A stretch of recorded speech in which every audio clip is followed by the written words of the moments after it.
My channel. So మేము ఇప్పుడు గోవా బార్డర్కి దగ్గరలో ఉన్నాము. ఇది కోవిడ్ సిట్యువేషన్ అవ్వటం వల్ల అక్కడ ఆర్టీపీసీఆర్ టెస్ట్ రిపోర్ట్స్ లేకుండా ఎలో చేయరు మనకి గోవాలోనికి. సో అడల్ట్స్కి మాత్రం ఆర్టీపీసీఆర్ టెస్ట్ రిపోర్ట్ ఉండాలి, కిడ్స్కి అవసరం లేదు. అక్కడంతా క్లియర్ అయిన తర్వాత మేము మా రిసార్ట్కి వచ్చేసాము. ఇది కర్మ రాయల్ పామ్స్ రిసార్ట్. ఇది మేము 20 days బిఫోరే బుక్ చేసుకున్నాము, ఎందుకంటే అప్పటికప్పుడైతే వేకెన్సీ ఉండదు. సో ఈ చూస్తున్నారు కదా, ఆపోజిట్గా ఉంది, ఇది రిసెప్షన్. ఇక్కడ వన్స్ మన డీటెయిల్స్ అన్నీ ఫిల్ చేసిన తర్వాత ఒక ½ an hour అయితే పడుతుంది టైమ్. డీటెయిల్స్ అన్నీ ఇచ్చిన తర్వాత మనకి రూమ్ అలాట్ చేస్తారు. ఇక్కడ వెదర్ మాత్రం చాలా హాట్గా ఉంది, వింటర్ క్లైమేట్ అంటూ ఏమీ ఉండదు. ఇదే మా రూమ్. ఒక hall, bedroom and kitchen, 2 balconies provide చేశారు. హాల్లో సోఫా కమ్ బెడ్ ఉంది. ఇంకా బాల్కనీలో మీరు చూసినట్టే ఫుల్ వ్యూ ఉంటుంది. 2 బాల్కనీల్లో కూడా ఓవరాల్గా రిసార్ట్ అంతా వ్యూ చాలా బాగుంటుంది. ఇంకా కిచెన్లో వచ్చి ఒక బ్రెడ్ టోస్టర్, ఇంకా యుటెన్సిల్స్, ఇంకా ఒక మినీ ఫ్రిడ్జ్ లాంటిది ప్రొవైడ్ చేశారు. సో దానివల్ల ఏంటంటే డైలీ బ్రేక్ఫాస్ట్ అయితే మేము బ్రెడ్ టోస్ట్ చేసుకొని తిన్నాము. లంచ్ అండ్ డిన్నర్ ఎలాగో తప్పదు కాబట్టి బయట తినేవాళ్ళం. But too much cost. Food అయితే టేస్టీగా ఉండేది, బట్ చాలా కాస్ట్లీ. సో ఇక్కడ మేము ఆల్మోస్ట్ అంతా సెట్ చేసుకునేసరికి నైట్ అయిపోయింది. సో నైట్ మా రిసార్ట్కి దగ్గరలో ఉన్న బీచ్కి వచ్చాము. ఇక్కడ ఇదేంటంటే బెనోలిం బీచ్. ఈ బీచ్ చుట్టూ కూడా రెస్టారెంట్స్ చాలా బాగుంటాయి, ఇంకా షాక్స్, ఇంకా క్యాండిల్ లైట్ డిన్నర్స్, ఇవన్నీ చాలా బాగుంటాయి. అది మా రిసార్ట్కి దగ్గరలోనే ఉండడం వల్ల మాకు టైం బాగా సేవ్ అయింది. గోవాలో తిరగడానికి మీకు రెంటల్ బైక్స్ కూడా అవైలబిలిటీ ఉంది. వాళ్ళు పర్ డే ఇంతని చెప్పి ఛార్జ్ చేస్తారు. బట్ చిన్నపిల్లలు ఉన్నట్లయితే మాత్రం కార్లో వెళ్ళటం చాలా సేఫ్, ఎందుకంటే ఇక్కడ క్లైమేట్ ఏ టైంలోనైనా చాలా హాట్గానే ఉంటుంది. సో ఇక్కడ చూస్తున్నారు కదా, క్యాండిల్ లైట్ డిన్నర్స్, ఇంకా ఈ కర్టెన్ సెటప్స్, ఇవన్నీ చాలా బాగుంటాయి. ఇవన్నీ రెస్టారెంట్ ఆపోజిట్లోనే ఉంటాయి. ఈ కర్టెన్ సెటప్ వచ్చేసి అడ్వాన్స్గా బుక్ చేసుకోవాలి. ఇంకా ఇక్కడ చూసినట్టయితే ఇవన్నీ లైట్స్ కనిపిస్తున్నాయి కదా, అవన్నీ టేబుల్స్, అవన్నీ బీచ్ ఆల్మోస్ట్ చాలా దగ్గరలో అనమాట. మీరు వాటర్ వేవ్స్ని చూస్తూ అవి ఆ వాటర్ కాళ్ళకి కూడా తగులుతూ ఉంటుంది మీరు తినేటప్పుడు. ఇవన్నీ చూస్తూ ఎంజాయ్ చేయొచ్చు. ఇవైతే ప్రీ బుకింగ్ అవసరం లేదు. సో ఫస్ట్ డే అలా స్పెండ్ చేసాము. ఇప్పుడు సెకండ్ డే మేము రిసార్ట్ నుంచి కొంచెం డిస్టెన్స్లో, ఆల్మోస్ట్ ఒక ½ an hour అంతే, అంతకు మించి కాదు, ½ an hour డిస్టెన్స్లో కోల్వా బీచ్ అని చాలా బాగుంది. అది అక్కడ షాక్స్ కానీ, ఇంకా టాటూస్ కానీ, ఇంకా హెయిర్ బ్రీడింగ్ కూడా చేసుకోవచ్చు. చాలా బ్యూటిఫుల్గా ఉంది. హలో వ్యూయర్స్, మేము వచ్చి పలోలం బీచ్కి వచ్చాము. ఇక్కడ వాటర్ చాలా క్లీన్ అండ్ క్లియర్గా ఉంది. ఇప్పుడు మేము ఐలాండ్ ట్రిప్కి ప్లాన్ చేస్తున్నాము. అది ఒక 5 లొకేషన్స్ చూపిస్తాడంట ఐలాండ్ ట్రిప్లో. ఇది పలోలం బీచ్. చూస్తున్నారు కదా, చుట్టూ కోకోనట్ ట్రీస్ అండ్ చిన్న చిన్న మౌంటైన్స్, చాలా బ్యూటిఫుల్గా ఉంది స్పాట్. చాలా క్లీన్గా కూడా ఉంది వాటర్. అంటే ఆల్మోస్ట్ హాఫ్ డిస్టెన్స్ వరకు కూడా డెప్త్ అనేది చాలా తక్కువ ఉంది. మేమైతే ఆల్మోస్ట్ హాఫ్ డే అయితే బాగా స్పెండ్ చేసాం ఇక్కడ. ఈ పలోలం బీచ్ ఏంటంటే గోవా బార్డర్కి దగ్గరలోనే ఉంటుంది. మాకు వీలు అవ్వలేదు, సో మేము అందుకే సెకండ్ డే వచ్చాము. మీరైతే బార్డర్ నుంచి మీకు టైం ఉంటే ఫస్ట్ ఈ బీచ్ కవర్ చేసుకొని తర్వాత మిగతా బీచెస్ కవర్ చేయొచ్చు. మేము ఇప్పుడు ఏంటంటే ఐలాండ్ ట్రిప్కి వెళ్తున్నాం కదా, ఈ ఐలాండ్ ట్రిప్లో ఏంటంటే ఈ బోటింగ్ ఇప్పుడు నెంబర్ ఆఫ్ పీపుల్ అంటే అవుట్ సైడర్స్తో కూడా వెళ్ళొచ్చు. అలా వెళ్ళాలి అంటే అది మినిమం ప్రైస్ అవుతుంది 1500, 2 మెంబర్స్కి అయిపోతుంది. బట్ మేమేంటంటే ప్రైవేట్ బోటింగ్ తీసుకున్నాము, ఎవరు లేకుండా మేము ఒక్కరే ఉండేటట్టు. సో దీనికి మాకు 2500 అయింది మా ఫ్యామిలీకి. ఇక్కడ ఫస్ట్ మాకేంటంటే పెంగ్విన్స్ చూపించారు. స్పాట్లో మేము పెంగ్విన్స్ క్యాప్చర్ చేయలేకపోయాము, బట్ పిల్లలైతే బాగా ఎంజాయ్ చేశారు. సో అక్కడ కనిపిస్తుంది కదా, అది టార్టాయిస్ రాకంట. సో ఫస్ట్ నుంచి కూడా అది ఆ షేప్లోనే ఉండటం వల్ల దానికి ఆ పేరు వచ్చింది. ఇప్పుడు మాకు ఏంటంటే హనీమూన్ స్పాట్లో కానీ బటర్ఫ్లై స్పాట్లో కానీ ఏదో ఒక స్పాట్లో హాల్ట్ ఉంటుందని చెప్పారు. బట్ ఇది కనిపిస్తుంది కదా, ఇది హనీమూన్ స్పాట్. ఇక్కడ ఒక 20 మినిట్స్ హాల్ట్ అయితే ఉన్నాము. ఇంకా ఫొటోస్ అండ్ అవన్నీ తీసుకున్న తర్వాత మళ్ళీ బటర్ఫ్లై స్పాట్కి వెళ్ళాము. బటర్ఫ్లై స్పాట్ ఏంటంటే దిగేటప్పుడు డెప్త్ ఎక్కువ ఉంటుంది అని అన్నారు. సో అందుకని మేము హనీమూన్ స్పాట్లోనే హాల్ట్ తీసుకున్నాము.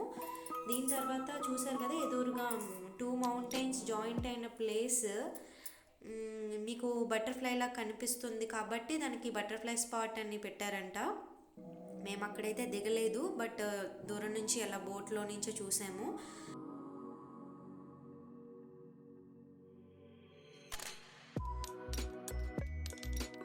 బటర్ఫ్లై స్పాట్కి పక్కనే ఈగల్ స్పాట్ ఉంది. ఇదంతా అయిన తర్వాత మేము మళ్ళీ మా రిసార్ట్కి వచ్చేసాము. రిసార్ట్కి ఆల్మోస్ట్ ఒక 4 o'clock అలా అయింది టైము. అక్కడ కాసేపు స్విమ్ చేసుకొని మళ్ళీ మేము ఈవినింగ్ బెనోలిం బీచ్లో క్యాండిల్ లైట్ డిన్నర్ ప్లాన్ చేసాము. సో ఆ స్పాట్కి అయితే వెళ్ళిపోయాము. ఇక్కడ చూస్తున్నారు కదా, opposite to beach tables arrange చేశారు. సో ఆ రోజైతే అలా క్యాండిల్ లైట్ డిన్నర్తో అయిపోయింది south Goa trip. So next day మేము నార్త్ గోవాకి బయలుదేరాము. అక్కడ డైరెక్ట్గా ఒక 2 hours టైం పట్టింది. మేము పంజిమ్ వెళ్ళాము, ఎందుకంటే నార్త్ గోవాలో మెయిన్ సిటీ అంటే పంజిమ్ అనమాట. అక్కడికి వెళ్ళిన తర్వాత రీచ్ అయిన తర్వాత ఆల్మోస్ట్ ఒక ఈవినింగ్ అయిపోయింది. ఈవినింగ్ అయిన తర్వాత అక్కడ ఫస్ట్ షాపింగ్ అయితే చేసుకున్నాము. ఇక్కడ పంజిమ్లో ఏంటంటే మనకి కాజు అనేది చాలా చాలా లో కాస్ట్కి, లో ప్రైస్కి మనకు దొరుకుతుంది. సో కంపల్సరీ తీసుకోవాలి. దాని తర్వాత మేము క్రూజ్ కూడా ప్లాన్ చేసాం. క్రూజ్ ఏంటంటే ఇక్కడ దూరంగా కనిపిస్తుంది కదా షిప్, అది ఒక 2 to 3 floors ఉంటుంది. దాంట్లో ఏంటంటే మీకు క్లబ్ లాగా, ఒక క్లబ్ పార్టీస్ లాగా, అంటే గేమ్స్ కానీ డీజే కానీ ఒక పాప్ సింగర్ని కూడా తీసుకొస్తారు. సో అలాంటి యాక్టివిటీస్, ఇంకా డిన్నర్ కూడా ఉంటుంది. అలాంటి యాక్టివిటీస్ అన్నీ ఉంటాయి. సో మేము మా బోర్డింగ్ పాయింట్ దగ్గరికి వచ్చేసాము. ఒక 1/2 hour అయితే వెయిట్ చేసాము, ఎందుకంటే ఫస్ట్ టైం మేము గోవా వెళ్ళటం కాబట్టి కొంచెం ఎర్లీగానే వెళ్ళాము. వెళ్ళిన తర్వాత ఒక 1/2 hour వెయిట్ చేసిన తర్వాత మా క్రూజ్ కూడా వచ్చేసింది. ఇక్కడ చాలా డిఫరెంట్ క్రూజెస్ ఉంటాయి. ఇవన్నీ కూడా అడ్వాన్స్ బుకింగ్ చేసుకోవాలి, అప్పటికప్పుడు అయితే టికెట్స్ అవైలబిలిటీ ఉండదు. సో మా క్రూజ్లోకి మేము ఎంటర్ అయిపోయిన తర్వాత చూస్తున్నారు కదా, చాలా బ్యూటిఫుల్గా ఉంటుంది. ఒక పాప్ సింగర్ని తీసుకొస్తారు, కొన్ని డీజే కూడా ఉంటుంది. దాని తర్వాత గోవా నేటివ్ డాన్సెస్ కానీ కాస్ట్యూమ్స్ కానీ ప్రజెంటేషన్ ఉంటుంది అక్కడ. దాని తర్వాత డిన్నర్ కూడా అరేంజ్ చేస్తారు. ఇదంతా ప్రీ బుకింగ్. మేము ఇదంతా 2500 per person తీసుకున్నాము. సో ఈ క్రూజ్ ట్రిప్ అంతా కలిపి ఒక 3 hours ఉంటుంది. 3 hours మనం వాటర్లోనే అలా తిరుగుతూ ఉంటాము. లోపల షోస్ అన్నీ అవుతూ ఉంటాయి. సో చాలా అంటే చాలా బ్యూటిఫుల్గా ఉంది. నార్త్ గోవా వెళ్ళిన తర్వాత క్రూజ్ చూడకుండా మాత్రం ఇంటికి వెళ్ళకూడదు, అంత బ్యూటిఫుల్గా ఉంటుంది క్రూజ్ కానీ. తర్వాత పంజిమ్లో కాజు షాపింగ్ కానీ ఇలాంటివన్నీ అసలు మిస్ చేయకూడదు.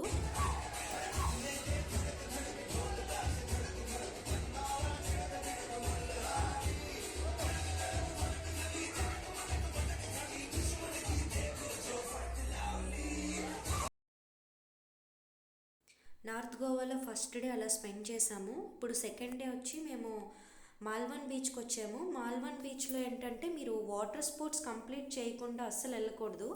వాటర్ స్పోర్ట్స్ ప్యాకేజ్ మొత్తం తీసుకున్నాము మేము, అంటే ఒక 6 స్పోర్ట్స్ అనమాట.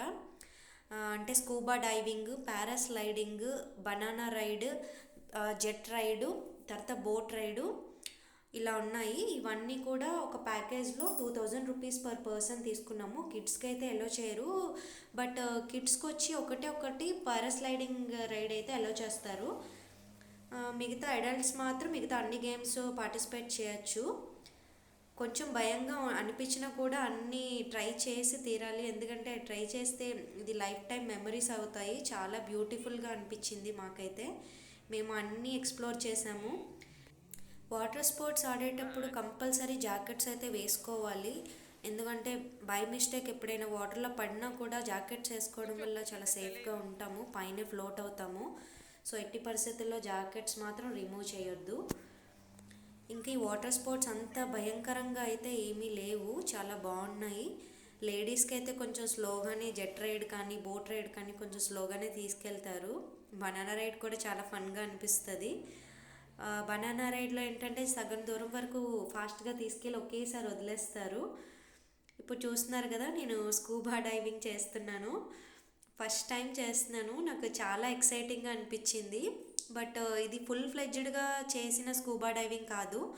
ఇది ఏంటంటే ప్యాకేజ్లో కాబట్టి మనకి ఒక 20 మినిట్స్ లోపలికి తీసుకెళ్ళిన తర్వాత ఒకరు వీడియో తీసేది, ఇంకొకరు మనల్ని బ్యాక్ నుంచి పట్టుకునేది ఉంటుంది. సో జస్ట్ ఓన్లీ వన్ స్పాట్లో మాత్రమే ఉంటాము. కాకపోతే బ్రీత్ని కంట్రోల్ చేసుకోవాలి ఆ 20 మినిట్స్ కూడా. ఎవరైనా ఫుల్ ఫ్లెడ్జ్డ్గా చేయాలి అంటే స్కూబా డైవింగ్ సెపరేట్గా 2000 రూపీస్ ఛార్జ్తో తీసుకోవాలి. సో అన్నీ మ్యాక్సిమం కవర్ చేసాము. దూద్సాగర్ ఫాల్స్ ఒక్కటే మిస్ అయింది, అది కూడా మీరైతే చూడండి, చాలా బాగుంటుంది. ఇప్పుడు నార్త్ గోవా సౌత్ గోవా ఏం చూడాలి అని చాలామందికి డౌట్ ఉంది. బట్ నేనైతే రెండు చూడమనే చెప్తాను. ఫస్ట్ టైం వెళ్ళిన వాళ్ళు కంపల్సరీ సౌత్ అండ్ నార్త్ రెండు కవర్ చేయండి.